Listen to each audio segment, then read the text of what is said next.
Just to go over some principles. These are very basic. These are cause-effect relationships, and we're going to go into a lot more detail regarding these.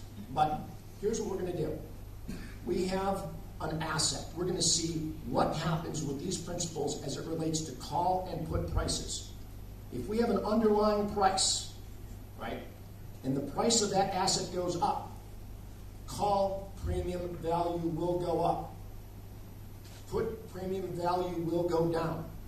So I want you to kind of understand the relationship between call and put, right? If the underlying asset price goes down, call value is going to go down. A put value will go up. And again, we're going to go into a lot more detail how this works. Implied volatility. This is that speed. Okay? If I own an option, when vol goes up, that's telling me that my runner is running faster. The option value is going to go up for a call and a put. If vol goes down, the premium of the option and put will go down as well. Time. Okay, think about this. Time is a wasting asset, right? You can never turn back the clock. The more time you have to run that race, the more likelihood you are to finish that race.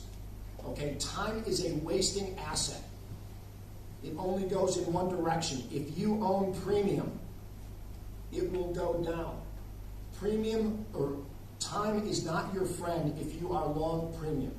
And again, we're going to skip over rates. So this slide basically is going to show us how option prices trade relative to the underlying asset. An underlying asset, in this case it's a stock, is linear, right? It goes up one for one. It's real simple. It is linear. Options are non-linear. They are convex. They are curved. If you have an underlying asset, an option is a derivative of this.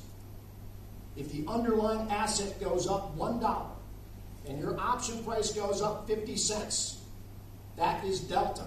In this case, the delta will be 50 cents. It will go up half the amount relative to the underlying. Options have gamma. That delta is not constant. That delta will change based on the underlying. As a result of that, option prices are non-linear. They become linear when an option is in the money and it takes on what's called intrinsic value, moneyness. At that point, it begins to take on the value of that underlying. It will have a delta of 1 and it will become linear. All right, so let's get into some of the components. Volatility. In the option world, a standard option has a 30-day expiration. So we tend to look at snippets of time in 30 days. Realized and historical volatility is nothing more than a percentage movement in the underlying as to what happened over a 30-day period of time. It is a known known. It is realized historical. Implied vol or expected vol is the exact opposite. It is looking forward. What do we expect the market to do over the next 30 days? So it is forward-looking. And this is an important concept as we get on with this to understand the difference between realized and implied. This is Black-Scholes again. What I want to do here is give you an understanding of where implied volatility comes from. So we have 6 inputs. Again, these are all inputs that will help determine an outcome, the probability of an outcome that your option will settle in the money. A long time ago, before sophisticated software programs and hardware, when you opened up a newspaper and you wanted to trade an option, you knew 5 out of these 6 inputs. It was black and white. What you did not know was implied vol. There are 2 main components that drive option premium once the option has been purchased or sold. It is the underlying asset movement and volatility. So what you could do here, in order to determine what implied volatility is, it's a real simple algebraic equation. The column to the right, what you can do is solve for x is what you don't know. You don't know what implied vol is, but you know the other 5 inputs. When you solve for X, you now understand what market participants are assigning of expected volatility over the next 30 days. It is implied in the premium of the option price. It is embedded. Therefore, it is implied volatility. It is nothing more than an input in the premium. That's the speed the runner is running. The important takeaway here is to understand the relationship between vol and premium prices. If I have an option, and the option is trading at 3, everything else is held constant, and I buy 4s, I buy 5s, I buy 6s, what's happening to volatility? It's going up.